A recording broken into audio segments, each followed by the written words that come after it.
저는 오늘 본 말씀 구약성경 신명기 12장 5절의 말씀에 근거해서 오늘 신명기 6번째 시간 그 계실 그곳으로라는 제목으로 잠시 은혜 말씀 나누겠습니다. 우리 함께 고백해 보실까요? 그 계실 곳으로, 그 계실 곳으로. 먼저 제목이 이제 그 계실 곳, 어떤 장소 개념이 오늘 말씀의 중요한 주제입니다. 저는 어제 오전에요, 성도님 그 사업 축복 예배라고 해야 될까요? 개업 예배라고 해야 될까요? 그래서 그런 예배에 잠시 참석해서 예배를 말씀을 인도해 드리고 식사를 좀 잠시 나누었습니다. 그런데 제가 그 식사 중에 좀 느꼈던 거는, 제가 한 6개월, 7개월 정도 순복음 강북교회와 성도님들에 대해서 파악한 것이 전부가 아니구나, 그런 생각을 좀 다시 한번 해봤습니다.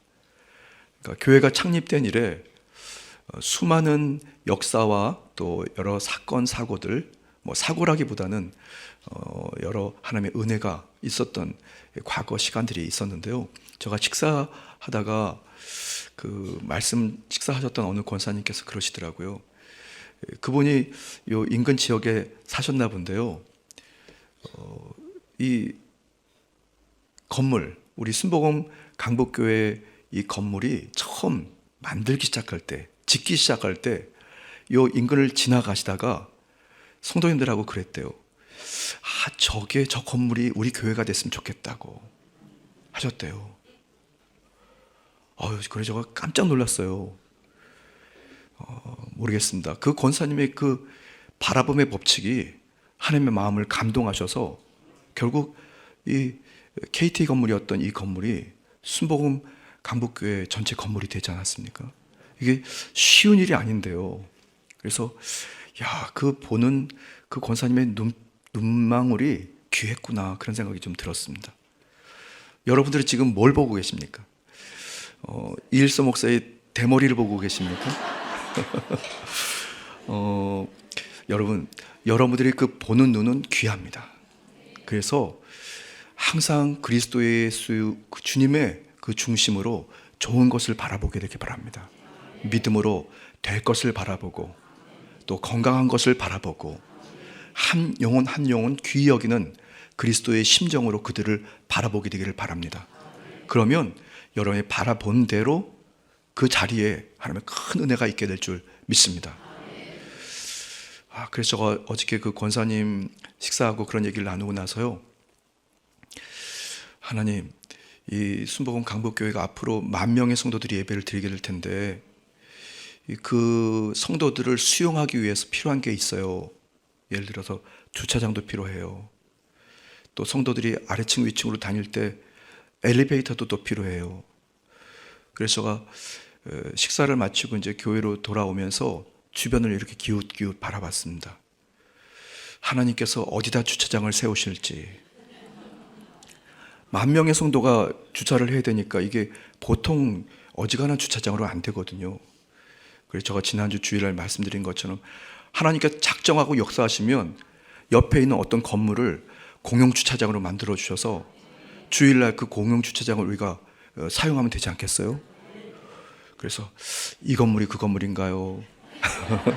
저 건물이 그 건물인가요? 하면서 오다가 그런 생각을 좀 하면서 바라보고 왔습니다. 여러분, 여러분들이 오늘 예배 드리는 중에 일서 목사의 대머리가 중요한 게 아니고 갈보리 십자가를 바라보면서 여러분들이 어느 곳을 향해 가야 될지, 내가 어느 자리에 서야 할지, 나의 자녀와 나의 후손들은 어떤 곳에 이르러야 할지 여러분이 믿음을 가지고 영의 눈을 가지고 바라보게 되기를 바랍니다. 그때 하나님께서 이 모양 저 모양으로 하나님께서 그 자리로 우리를 이끄실 줄 믿습니다. 믿으십니까? 참, 여러분들이 그 보는, 영적으로 보는 그 눈망울이 귀하고 하나님께서 여러분의 그 눈을 통해서 역사하실 줄 믿습니다. 할렐루야. 자, 계속해서 이 모세 오경에 대해서 우리가 함께 말씀을 나누고 있습니다. 계속 거의 매주 반복하고 있는 내용인데요.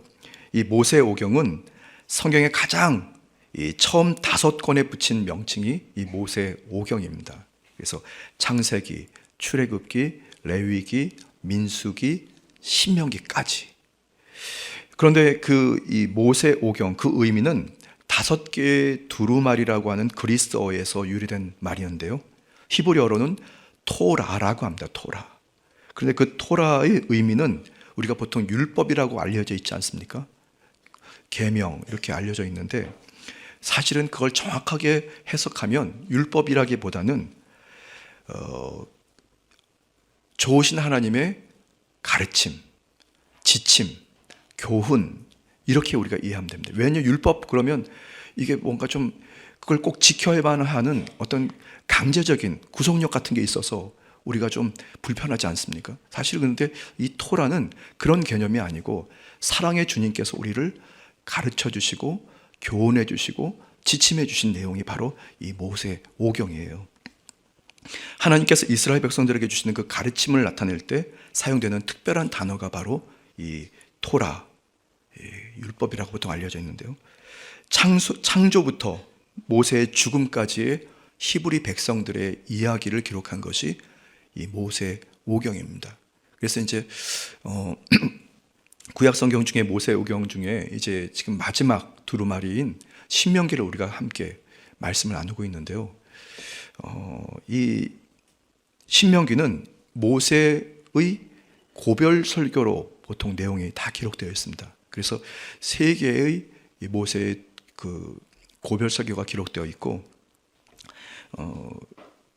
이 고별 설교를 통해서 이스라엘을 탈출했던 출애굽 1세대가 아니라 이제 2세대에게 너희들은 정말 너희가 그렇도록 바랐던 가나안 땅에 입성할 때부터 시작해서 입성하면 이렇게 살아가라 라고 하는 생활의 각종 그 어떤 원칙들, 어떤 기준들, 이런 말씀을 하고 있는 겁니다. 그래서 신명기는 광야에서의 경험이라고 하는 과거, 그리고 약속의 땅이라고 하는 이 미래, 이 두 과거와 미래를 연결하는 그 현재 시점에 신명기가 기록되어 있습니다. 지난 시간에는 이 쉐마 이스라엘이라는 제목으로 말씀 나눴는데요. 야훼 하나님은 하나다, 이런 말씀을 전해드렸죠. 그래서 이 쉐마 뜻이 뭐냐면 들으라 합니다. 들으라. 이 쉐마가 매우 중요한 이유 2가지가 있는데, 첫 번째는 하나님께서는 한 분이다 라는 뜻인데, 그 한 분이라는 뜻과 또 다른 또 하나 뜻이 더 있는데, 그건 뭐냐면 유일한 분이다 라는 것입니다. 한 분과 유일하다, 오직 한 분이다 하는 그 뜻은 조금 다릅니다. 같은 것 같지만 말이죠. 그렇죠? 그것은 첫 번째, 하나다라고 하는 것은 야훼 하나님의 단일성, 그리고 오직 한 분이라고 하는 그 이것은 야훼 하나님의 유일성이라고 하는 뜻입니다. 그래서 최초로 이 쉐마 이스라엘이라고 하는 이 말씀에서 하나님의 사랑을, 나를 사랑하라 라고 하는 최초의 하나님의 요구가 있었다는 말씀을 전했고, 그리고 하나님을 위해서 최선을 다해서 주님께 헌신하라, 마음을 다하고 뜻을 다하고 정성을 다하고 다 하라는 겁니다. 최선을 다해서 하나님께 헌신하라 라는 것을 하나님께서 이스라엘 백성들에게, 우리에게 명령하셨다, 그런 말씀을 지난 시간에 나눴습니다. 오늘은 제목이 이제 그 계실 곳으로라는 제목인데요, 어떤 장소 개념입니다. 지난해 2025년 12월 24일 성탄절 바로 전날 수요일이었는데요, 그날 우리가 신명기 구조에 대해서 함께 공부했어요. 첫날이었는데요. 신명기 첫날이었는데요. 신명기 1장부터 4장까지는 지난 역사를 회고하는 모세의 첫 번째 설교가 나옵니다. 오늘 화면에 보이시죠? 다 모세의 설교입니다. 두 번째는 신명기 5장에서 11장까지는 모세의 두 번째 설교 내용이 나옵니다. 첫 번째 설교는 지난 역사를 회고하는 내용이 이제 4장까지 나오고요. 두 번째 설교는 언약을 준수해라 라고 하는 주님의 권고의 내용이 11장까지, 5장부터 11장까지 나옵니다. 그런데 이제 오늘 공부하게 될 신명기 12장은 그야말로 우리는 화면에 나온 것처럼 신명기 법전이라고 합니다. 그래서 이 신명기 법전은 이 모세의 세 번째 설교에 포함된 내용인데요. 하나님의 말씀에 순종하면 하나님의 백성들이 준수해야 할 핵심적인 율법을 기록하고 있습니다. 그러니까 어떻게 보면 이 모세오경 전체의 가장 중요한 부분이 이 신명기 법전에 기록되어 있고, 이제 오늘 우리가 함께 말씀을 공부할 이 신명기 12장은 이 모세오경 중에 그 신명기 법전의 첫 번째 장입니다. 첫 번째 장. 그래서 여러분들이 어떻게 모세오경 지금까지 쭉 공부를 해왔는데 지금 그야말로 이 클라이맥스, 하이라이트입니다. 그러니까 말씀을 여러분 잘 집중해서 이게 무슨 내용이 신명기 법전에 있는지 우리 함께 공부해야 되겠습니다. 그리고 이제 신명기 27장부터 30장까지는 모세의 세 번째 설교. 하나님의 말씀에 순종하면 들어가도 복을 받고 나가도 복을 받고 이런 내용들이 나와 있고, 혹시 말씀에 순종하지 않으면 하나님께 벌을 받는다는 내용이 나옵니다. 그리고 31장부터 34장 마지막 끝장까지는 이제 모세오경의 종결인데요. 바로 모세의 후계자 여호수아를 임명하고 모세의 노래, 그리고 모세의 축복, 모세의 죽음이 마지막 이제 34장까지 쭉 기록돼서 모세오경이 딱 끝납니다. 방금 말씀드린 것처럼 신명기 12장, 오늘 함께 공부할 이 주요 본문 중에 12장은 신명기 법전 12장부터 26장까지 신명기 법전의 첫 번째 장이에요. 자, 그러면 첫 번째 주제입니다. 우상의 제단을 멸하라. 같이 한번 고백해 볼까요? 우상의 제단을 멸하라. 우상의 제단을 멸하라. 이 신명기 법전이 기록된 이 앞에 전체 이제 상황은 말이죠. 여러분 아시는 것처럼 이스라엘 백성들이 38년 동안 광야 생활을 하고 이제 이 40년 광야를 거의 끝날 즈음에 가만히 뒤돌아보니까 그동안 광야를 행진해 오면서 자녀를 낳았던 자녀가 이제 컸어요. 그래서 그 자녀들이 이제 30대가 훌쩍 넘어서 곧 40대를 바라보는 자녀들, 그런 세대가 다 교체가 됩니다. 그리고 출애굽을 출발했던 초기 1세대들이 보니까 다 안 계세요. 다 돌아가셨어요. 그러니까 하나님께서 이스라엘 백성들 2세대들에게 너희는 이제 가나안 땅에 들어가면 이렇게 살아야 돼 라고 하는 주님의 당부와 주님의 거룩한 가르침들이 이 기록이 되어 있는데요.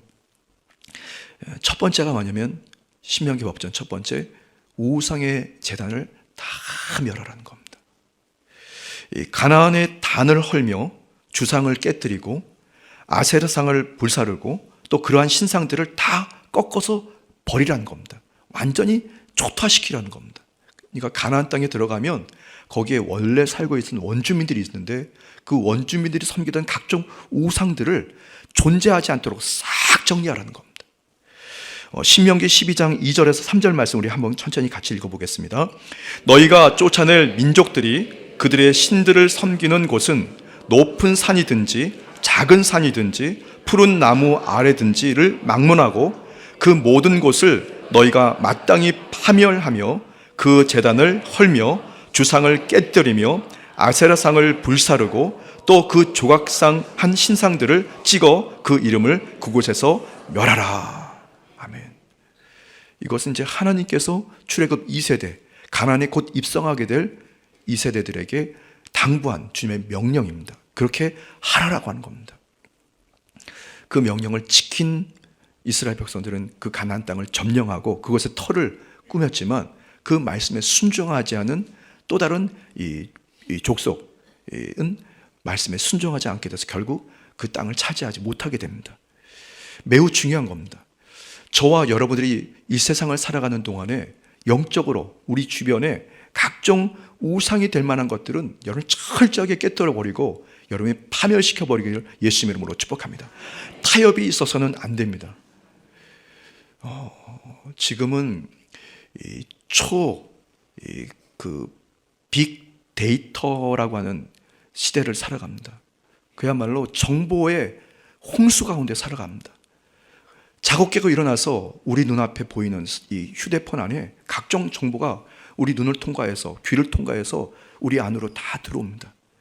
우리가 그것들을 그냥 아무 계획 없이 무방비 상태로 다 수용하게 되면 정말 우리 안에 우상의 각종 우상들이 막 세워지게 됩니다. 그래서 우리는 항상 영적으로 깨어서 보는 것, 듣는 것, 드시는 것, 때로는 우리가 접촉하는 것 등 각종 여러 가지 초감각들을 다 총동원해서 우리가 세상의 우상들을 다 제해버리고 오직 좋으신 주 야훼 하나님만 여러분이 받아들이고 따르는 여러분 되시기를 주님의 이름으로 축복합니다. 이것이 이스라엘 백성들 2세대들을 향한 주님의 각별한 명령이고 우리가 바로 그런 신앙의 유산들을 후손들에게 전해야 될 줄 믿습니다. 자, 우상을 제단을 멸하고 그리고 두 번째 하나님의 장소에서 제사를 드리라는 겁니다. 두 번째 주제가 바로 하나의 장소에서 제사를 드리라. 같이 한번 고백해 볼까요? 하나의 장소에서 제사를 드리라.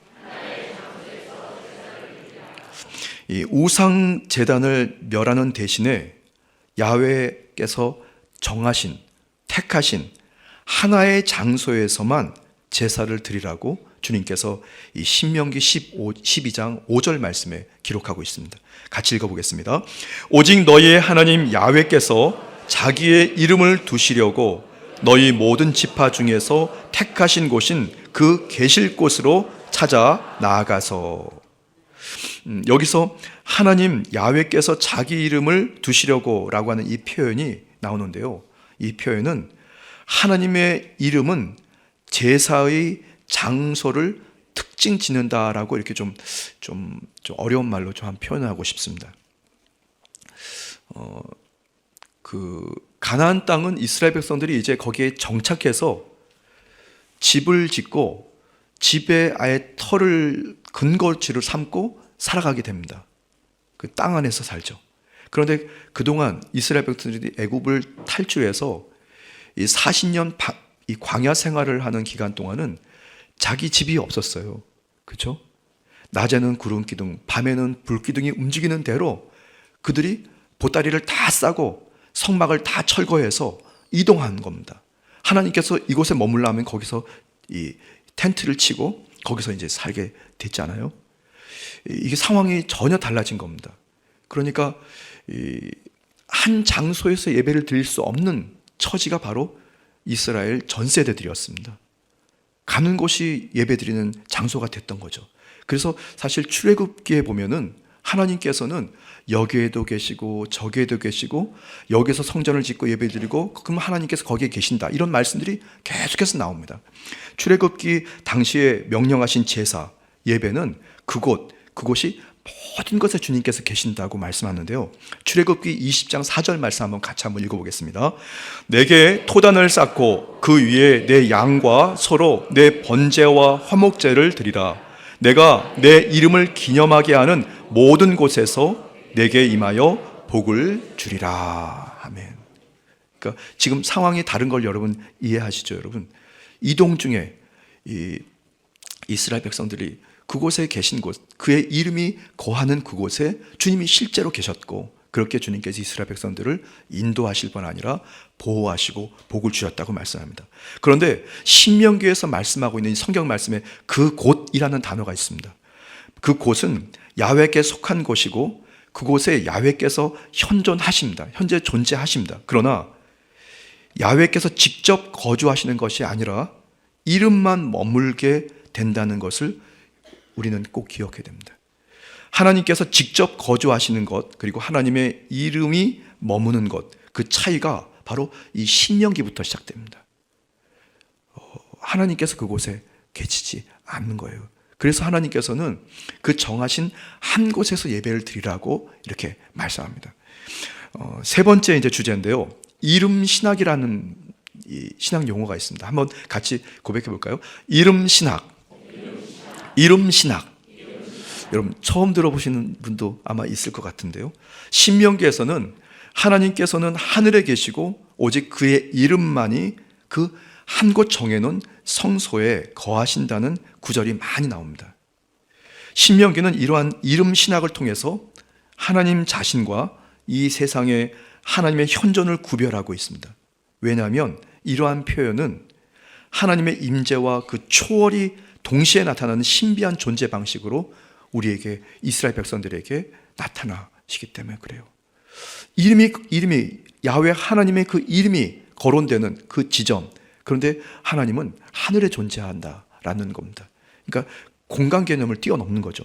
근데 또 중요한 것은 이 이름 신학은 하나님의 자신의 거룩하심을 인간의 부정과 죄악에서 구별해서 주님이 거룩함을 구별해서 또 이스라엘 백성들에게 그 거룩함을 지향하도록 하는 그런 목적이 있는 겁니다. 글쎄요, 아마 이 시대를 살아가는 저와 여러분들, 어떤 신앙의 생활의 터전을 갖고 이 동대문구 지역이라든가 이 강북구 아니면 이 성북구 지역에, 이 중랑구 지역에 살고 계신 저와 여러분들이 혹시 그것을 좀 주의해야 되지 않을까, 그런 생각을 좀 해봅니다. 우리가 막 방황하는 그런 이스라엘 백성들 1세대가 아니고 어디든지 계시는, 물론 하나님이 어디든지 다 계시지만 말이죠. 근데 중요한 것은 그 예배 성전이 귀히 여기고 그 예배 성전이 성별되고 구별되어야 된다는 말씀을 드린 겁니다.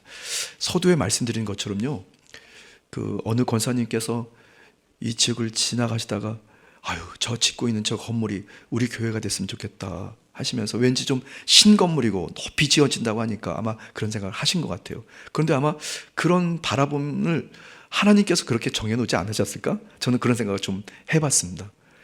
글쎄요.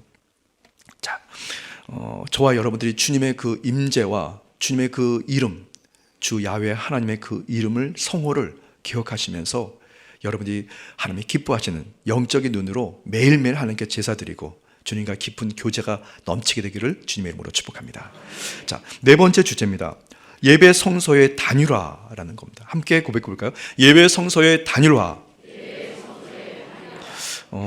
그 두 번째 주제였던 하나의 장소에서 제사를 드리라, 신명기 12장 5절에 말씀하고 있는데요, 다시 신명기 12장 13절에서 14절에 또다시 반복됩니다. 재차 반복해서 하나님의 장소에, 그 장소에서 예배 드릴 것을 말씀하는데요, 우리 13절부터 14절 같이 말씀 읽어보겠습니다. 너는 삼가 내게 보이는 아무 곳에서나 번제를 드리지 말고 오직 너희의 한 지파 중에 야훼께서 택하실 그 곳에서 번제를 드리고 또 내가 내게 명령하는 모든 것을 거기서 행할지니라. 아멘. 하나님께서 왜 한 그 성소를 지명하고 택하시고 그곳에서만 번제를 드리고 제사를 드리라고 하는 이유가 이 지금 제 출애굽 2세대들에게 향한 주님의 뜻이 담겨져 있습니다. 여기서 이 그곳에서, 이 뜻은, 이것은 하나님께서 택하신 한 장소를 의미합니다. 이것은 출애굽에 언급된 시내산에서 주어진 명령과 분명히 차이가 있어요. 서두에도 말씀드린 것처럼 이스라엘 백성들이 애굽을 탈출해서 광야를 지날 때에는 자꾸 이동하지 않습니까? 근데 처음 A라는 장소에서 B, C라는 장소로 옮겼습니다. 그런데 하나님께서 A 장소에서만 제사를 드린다 그러면 다시 가나안을 향해서 갔다가 다시 또 돌아와야 되잖아요. 그러니까 이스라엘 백성들은 그렇게 출애굽 1세대들은 자꾸 가는 곳마다 거기서 성전을 삼고 번제를 드리고 예배를 드렸지만, 이제 가나안에 입성해야 되는 출애굽 2세대들에게는 여기저기가 아니라 하나의 단일화된 하나님께서 정하신 그 유일한 그 한 장소에 집중해서 그들의 마음을 하나로 묶어서 그곳에서 예배를 드려야 된다는 하나님의 거룩한 의도가 있는 겁니다. 출애굽 20장 24절 말씀 다시 같이 한번 읽어보겠습니다. 내게 토단을 쌓고 그 위에 내 양과 소로 내 번제와 화목제를 드리라. 내가 내 이름을 기념하는 모든 곳에서 내게 임하여 복을 주리라. 아멘. 여기서 출애굽 20장 4절에서 말씀하고 있는 이 모든 것은 성소를 가리키는데요, 그 어느 곳이든지 하나님의 이름을 기념하는 곳이라면 그 어떤 장소에서라도 하나님께서 임재하시겠다는 주님의 그 약속입니다. 그런데 신명기 12장은 다시 모든 성소를 한 성소로 제한합니다. 한 성소. 이 한 성소가 나중에는 예루살렘 성전으로 자연스럽게 밝혀지게 되는데요. 바로 이 예배의 성소에서 단일화, 신명기의 중요한 메시지 중에 하나인 신명기 법전의 독특한 특징을 말씀하고 있습니다. 예배의 성소의 단일화, 이것은 사실 고대 종교에서 찾아볼 수 없는 그런 예배의 형태인데, 하나님께서 너희는 오직 유일한 한 장소에서만 집중해서 예배를 드려라 라고 명령하고 있습니다. 사실 그럴 수밖에 없는 게 말이죠, 그 예배 성소를 하나로 정할 수밖에 없는 이유는, 예를 들면 가나안 땅에 들어가면요, 분명히 거기서 그 각종 우상들을 다 폐하라고 해서 실제로 다 없애버렸습니다. 그러니까 가정입니다. 다 없애버렸는데도 불구하고 말이죠, 실제로 그 땅에 살다 보면 자기의 편의를 위해서 그 한 성소, 한 예배의 장소까지 가기가 불편하니까 이러저렇게 타협해서 또 다른 성전을 지을 수밖에 없는 거예요, 여러분. 어디든지 계셨던 하나님께 예배드릴 수 있는 그런 편리한 예배 상황하고 달라진 것이, 하나를 정해놓는다는 것은 어려움에도 불구하고 그곳에서 모여서 한 마음을 가지고 전심으로 하나님께 예배드리라는 하나님의 명령이거든요. 여러분들이 오늘도 그야말로 수요일 날 이 오전에 교회에 모여서 예배드리는 것이 결코 쉽지 않은 것을 저는 알고 있습니다. 여러분들이 직장을 뒤로 하고, 어떤 생업을 뒤로 하고, 나에게 유익되는 것을 뒤로 하고, 나의 여러 가지 불편한 것을 뒤로 하고, 한 성소에 모여서 마음을 다하고 정성을 다해서 온 마음으로 하나님께 예배드린 여러분들의 예배를 주님께서 받으시는 줄 믿습니다. 지난 우리 2020년도부터 시작됐던 이 코로나 사태를 여러분들이 한번 생각해 보십시오. 그 상황은 어쩔 수 없어서 그 자기 있는 자리에서 밖에 살 수 없기 때문에 가정에서, 일터에서 여러분들이 온라인으로 예배를 드리지 않았습니까? 그런데 그것이 해제가 되고 이제 여러분들이 성소에 와서 예배 드려야 된다고 했을 때 일어났던 여러 상황들을 한번 곰곰이 생각해 보십시오. 그런 자기 처소에서 예배드렸던 그 편리한 생활들, 그런 예배에서 성소까지 오는 것이 결코 쉽지 않습니까? 통계적으로 봤을 때요, 성도님들, 코로나 이전의 성도들 3분의 2가 다 떠나갔어요, 여러분. 교회도 많이 무너졌습니다. 이유는 말이죠, 그런 편의를 알았기 때문에 이제 불편한 한 성소에 가서 예배드리는 것이 쉽지 않은 겁니다. 그래도 여러분, 이 자리에 예배한 여러분들은 그 많은 성도들, 떠나간 성도들 중에, 주님과 멀어진 성도들 중에 여러분들은 그래도 불편하지만 그 자리를 지키는 그 믿음으로 여러분이 구원받는 은혜가 있게 되시기를 주님의 이름으로 축복합니다. 마지막 5번째 주제입니다. 예배 성소의 단일화의 확대 적용. 이게 좀 단어들이 좀 굉장히 어렵죠, 여러분. 다시 한번 말씀드리는 거지만 이게 그 목회자 과정, 그 석사 과정 공부 내용을 여러분과 지금 같이 공부하고 있는 겁니다. 좀 비싼 과정인데요. 제가 사실은 이 과정을 한세대학교 신학 석사 과정 이렇게 대학 원장님이신 차준희 교수님께 허락을 받고, 공식적으로 허락 받고 그 내용을 그대로 여러분들이 전하는 거니까요. 여러분 감사하면서 수업을 들으시면 아마 여러분들이 목회자 석사 과정을 똑같이 공부하는 줄 믿습니다. 네. 마지막 5번째입니다. 예배 성소의 단일화의 확대 적용, 이렇게 조금 붙여봤는데요. 야훼 하나님의 신앙의 순수성, 그리고 주님의 그 신앙의 회복과 보존을 위해서 우리는 중요한 주제 몇 가지를 한번 살펴봤으면 좋겠습니다. 사실 예배의 성소의 단일화는 신명기 6장 4절, 그러니까 지난 시간에 우리가 함께 공부했던 내용이 있어요. 그것은 뭐냐면 쉐마 이스라엘, 그래서 이 신명기 6장에 나와 있는 내용인데요. 이 쉐마 이스라엘의 중요한 이유가 뭐냐면 이 야훼 하나님의 한 명, 한 분이라고 하는 단일성과 야훼 하나님께서 오직 유일한 한 분이라고 하는 유일성이라고 하는 이 중요한 이 주제, 그것이 제사의 장소에 이제 적용됐다는 말씀입니다. 신명기 6장 4절 말씀을 다시 한번 읽어보겠습니다. 이스라엘아 들으라, 우리 하나님 야훼는 오직 유일한 야훼이시니. 지난 시간에 여러분 기억나시죠, 여러분? 이게 이제 히브리어 원어를 한번 볼 텐데요. 우리 화면 한번 보여주실까요? 지난 시간에 우리가 잠깐 봤던 도표입니다. 맨 윗줄에 저가 어리버리해가지고요. 여러분이 자꾸 실수해서 말씀드리는데 이 히브리어는요, 우리가 보통 한글처럼 왼쪽에서 오른쪽으로 읽어가지 않고요, 오른쪽에서 왼쪽으로 읽어가요. 거꾸로 읽어가요. 그래서 지금 저기 표에 보시면은 히브리어 맨 위에 있는 구부렁 글씨들이 왼쪽에 썰려 있죠, 여러분. 그러니까 왼쪽부터 이제 오른쪽인가요? 제가 왔다 갔다 하네요. 그래서 반대로 읽어 내려갑니다. 그래서 이제 한번 이렇게 보시면 제가 방금 우리가 신명기 6장 4절 말씀이에요. 이스라엘아 들으라, 우리 하나님 야훼는 오직 유일한 야훼이시니. 근데 실제로 저 순서대로 그대로 읽어 내려가 볼게요. 뭐냐면 쉐마 이스라엘 야훼 엘로헤누 야훼 에하드, 이렇게 이제 그 히브리어는 그렇게 발음이 됩니다. 그걸 그대로 순서로 제가 한번 이렇게 번역을 해보면 들으라 이스라엘 야훼 우리 하나님 야훼 하나, 이렇게 순서가 그렇게 되어 있어요.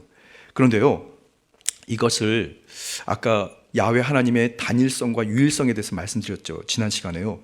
그걸 이제 이 히브리어 원어를 가지고 이 단일성과 유일성에 대해서 그대로 이렇게 적용해서 이렇게 번역을 해놓으면 저기 제1번역, 제2번역이라고 되는데요. 두 가지예요. 첫 번째가 들으라 이스라엘아 야훼 우리 하나님 야훼께서는 한 분이시다, 이런 내용이고요. 제2번역은 들으라 이스라엘아 야훼 우리 하나님 오직 한 분뿐이시다, 이런 겁니다. 그러니까 이제 하나님의 단일성과 유일성에 대해서 말씀을 드렸어요. 그런데 오늘 신명기 12장에서는 야훼 하나님의 단일성과 유일성을 장소에다가 이제 적용하는 겁니다. 그 계신 그곳 성전에다가 말씀합니다. 그래서 야훼 하나님께서는 한 분이시고 유일하신 분이시기 때문에 오직 한 장소에서만 경배되어야 한다는 말씀을 하나님께서 말씀하고 있어요. 한 하나님, 그리고 한 성소, 야훼를 예배하는 그 장소를 하나에 집중시키고 있는 것은 야훼의 신앙은 순수성을 회복하고 야훼의 신앙은 그 순수성을 보존하기 위해서 하나님께서 이스라엘 백성들에게 명령한 겁니다. 분명히 이제 가나안 땅에 들어가서요, 거기서 신앙생활을 하다 보면 분명히 주 야훼 하나님의 그 순수성을 잃어버리게 할 수밖에 없기 때문에 그래요. 그러니까 성도들의 그 출애굽 2세대 때 신앙을 지키기 위해서 하나님께서 한 장소에서 불편하더라도 그 장소에 모여서 예배드려라, 그 장소에서만 하나님께 경배해라 라고 하는 그 주님의 그 당부이자 명령인 것을 믿으시기 바랍니다. 그것을 이 시대에 우리 지금 살아가는 이때에 적용한다면 순복음 강복교회 이 대성전에서만 예배드려라, 이건 아닙니다, 여러분. 한 가지로 제가 영적으로 여러분에게 말씀드린다면 저와 여러분의 신앙의 대상은 오직 예수 그리스도 한 분뿐입니다. 그분을 장소 개념으로 삼고 주님이 계신 곳에만 여러분의 마음을 두게 되기를 예수님 이름으로 축복합니다. 주님이 하셨던 것, 주님께서 말씀하셨던 것, 그것만 여러분이 그곳에서만 예배드리고 그곳에 집중한다면 이 이스라엘 백성들에게 말씀하셨던 이 신명기 법전을 우리가 준행할 수 있는 거룩한 이 믿음의 우리가 태도인 줄 믿습니다. 예수님 외에 다른 것이 예배의 대상이 되거나 장소가 된다면 여러분 그것은 큰 실수하는 것이고 그것이 우상 숭배의 첫발이 되는 것입니다. 야훼를 위한 지방 성소들, 혹시라도 이스라엘 백성들이 그동안 여기도 계시고 저기도 계셨다고 했던 또 다른 어떤 성전 개념이었던 것들을 그것이 무용지물이 되어버리는 거죠. 오직 예수 그리스도 한 분이 여러분의 주인 되시기를 예수님 이름으로 축복합니다. 여러분이 그 예수님 계신 곳에서만 여러분들이 예배드리는 여러분 되시기를 바랍니다. 주님이 그 예배의 중심이고 예배의 장소이고 예배의 전부이기 때문에 오직 예수 그리스도로 위로받고 치료받고 용기를 얻고 꿈을 받으면서 여러분이 집중하는 여러분 되시기 바랍니다. 서두에 말씀드린 대로요, 여러분 지금 여러분들의 그 복 있는 눈동자는 어디를 보고 계십니까? 그랬잖아요. 반짝반짝 빛나는 이일선 목사의 대머리에 집중하실 것이 아니고 예수님께 집중하면 되는 겁니다. 여러분의 마음의 중심에 예수님이 흠뻑 들어가서 예수님에 취하고 말씀에 취하고 주님의 그 은혜에 감격하면서 매일매일 여러분들이 새롭게 되는 그런 은혜를 누리게 될 줄 믿습니다. 야훼를 위한 그 지방 성소들, 본래는 가나안에 바알 제사를 드렸던 그 장소였는데요, 그것을 빌어서 이스라엘 백성들이 이곳저곳에서 예배를 많이 드렸습니다. 결국 바알 종교와 자연스럽게 혼합될 여지가 충분했고, 결국 이스라엘 백성들은 가나안 땅에서 이스라엘 백성들의 민간 야훼 신앙, 그러니까 변색된 무속 신앙으로 하나님을 섬기기 시작했어요. 그래서 결국 이 바알 신앙, 풍요를 상징하는 이 바알 신앙과 거의 구분되지 않을 만큼 잘못된 신앙의 형태로 하나님께 예배를 드리기 시작했던 겁니다. 그래서 이 엘리야 선지자는 이스라엘 백성들에게 물어요. 너희가 지금 드리는 예배가 맞느냐? 이스라엘 백성들은 이 지도자의, 영적 지도자의 질문에 군소리 못합니다. 왜냐하면 자기들이 예배가 틀린 예배였기 때문에. 열왕기상 18장 21절 말씀 한번 천천히 같이 한번 읽어보겠습니다. 엘리야가 모든 백성에게 가까이 나아가 이르되 너희가 어느 때까지 둘 사이에서 머뭇머뭇하려느냐?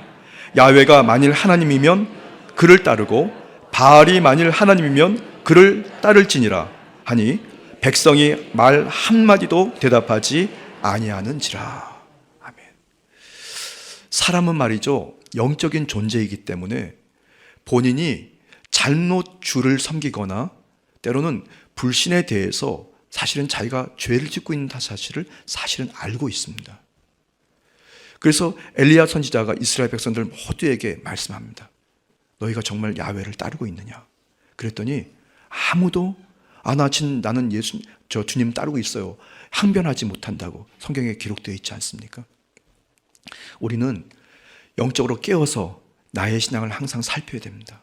이것이 혹시 내가 쌓아놓은 아성이었는지, 내가 만들었던 말씀의 기준이었던지, 여러분 성경에 나와 있는 예수님에 대한 말씀, 예수님께서 하신 말씀, 또 예수님께서 다시 오시라는 이 예언의 약속의 말씀 그대로를 여러분들이 믿고 그 말씀을 따라가는 저와 여러분 되시기를 예수님의 이름으로 축복합니다. 그것이 건강한 성도이고 그 모인 지체가 되는 성도들이 모인 곳이 건강한 교회가 될 줄 믿습니다. 좌로나 우로나 치우치지 마십시오. 인생을 따라가지도 흔들리지 마십시오. 언제든지 여러분들이 다시 한번 흔들렸다가도 다시 예수님께로 집중하고 주님을 향하여 마음을 정하고 예수 그리스도의 갈보리 십자가 향하여 여러분의 한 발짝 한 발짝 잘 참고 견뎌 나간다면 여러분의 생애에 건강한 열매가 풍성히 맺혀지게 될 줄 믿습니다. 바알의 신은 비와 풍요와 다산을 관장하는 무속신앙입니다. 농경의 신, 그리고 바알 신앙은 이 가나안의 변색된 신앙인데요, 결국 한마디로 예배 성소의 단일화는 야훼의 신앙의 순수성을 회복하고 보존하기 위해서 하나님께서 이스라엘 백성들에게 단호하게 명령하신 개혁의 조치였던 겁니다. 오늘 이 예배에 임하신 여러분 각자가 한번 스스로를 한번 잘 살펴보십시오. 나도 지금 예수님 잘 믿고 있나? 그저 예수님을 내가 복받기 위한 도구로 사용하고 있는 것은 아닌가? 내가 어떻게 보면 이 세상과 때로는 환경에 타협하기 위해서 예수님을 빌미로 어떤 방패막으로 내가 삼고 있는 것은 아닌가? 혹시 내가 정해놓은 시간, 내가 정해놓은 어떤 그런 장소 개념을 가지고 주님께 짜맞추려고 하는 것은 아닌가? 여러분, 주의 영이 우리와 함께 하신다면 저와 여러분은 다시 약속의 말씀에 감동을 받고 말씀대로 우리가 바로 서게 될 줄 믿습니다. 저는 바라기는 우리 순복음 강복교회 영화 유치부터 시작해서 우리 장로회 모든 원로 장로님들에 이르기까지 여러분들이 사람의 말에 흔들리거나 환경에 흔들리지 않고 오직 약속의 말씀에 꼭 붙잡고 소신을 가지고 잘 버티고 또 견디면서 여러분들이 하나님이 기뻐하시는 제자의 삶을 살아가게 되기를 바랍니다. 이 로마서 12장 1절 말씀 한번 천천히 같이 한번 읽어보겠습니다. 그러므로 형제들아 내가 하나님의 모든 자비하심으로 너희를 권하노니 너희 몸을 하나님이 기뻐하시는 거룩한 산 제물로 드리라. 이는 너희가 드릴 영적 예배이니라. 아멘. 주의 영이 우리와 함께 하시면 여러분들이 정말로 여러분의 인생과 삶을 통해서 하나님이 기뻐하시는 산 제사가 드려지게 될 줄 믿습니다. 바른 제사가 드려지게 될 줄 믿습니다. 그런 건강한 예배를 통해서 여러분의 생애 환경에 하나님의 이 기뻐하시는 의의 열매와 성령의 열매가 주렁주렁 맺게 됩니다.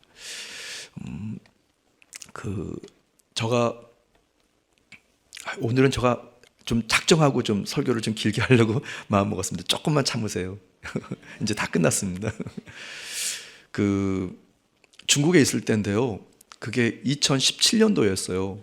2017년도 제가 선교하고 있던 그 선교지 청도 칭따오라고 하는 지역인데요. 그나마 그 청도는 중국 전체에서 그야말로 조금 잘 살고 또 깨끗한 지역이에요. 그리고 관광 지역이기도 합니다.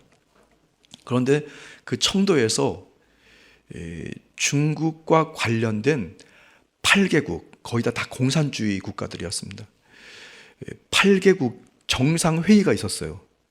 그러니까 중국의 시진핑이라고 하는 국가 주석이 모이고 저쪽 러시아 푸틴이라고 하는 사람도 오고 그런 사람들이 8명이 청도에 모였어요. 사실 그 청도는 왜 선호했냐면 시진핑의 부인이 고향이 청도입니다. 그러니까 이제 거기에 이제 외교 정상들을 다 모아서 회의를 하게 되는데요. 회의가 있기 6개월 전에 통보가 왔습니다. 건물에 지붕 위에 있는 간판들 다 철거하고 건물 안에 이 플로판 가스 있잖아요. LPG 가스. 식사하는 여러 가지 시설들 다 못하게 하고 말이죠. 그리고 시진핑이 지나가고 또 숙식하는 그 인근 지역에 있는 모든 건물들은 다 이렇게 출입을 제한했습니다. 그리고 시진핑이 묵었던 이 오리엔탈 무슨 호텔인데요. 그 호텔은 전 객실을 다 중국 정부에서 다 몰아내고 아무도 투숙 못하게 하고요. 그게 공산주의 국가더라고요. 그때 사실은 추수감사주일 예배를 드려야 되는데 말이죠. 교회에서 성도들을 못 들어오게 했어요. 그게 2017년입니다. 다 막아놔가지고. 외국인도 해당 다 됩니다. 야, 진짜.